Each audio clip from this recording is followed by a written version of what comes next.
Hello, and welcome to the taste test.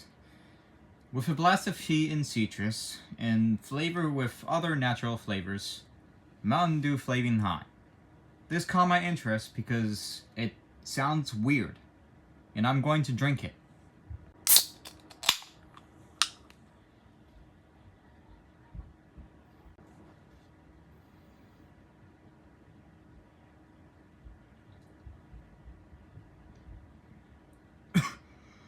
Oh god. Okay. Oh, that's burning my tongue. While this drink is burning my throat, I'm going to give you a closer look of the background and the logo. This Mountain Dew is different color, and everything is out of control. It's in flames. And the taste? It tastes like flaming orange. So I'm going to give this a 4 out of 5. This is good.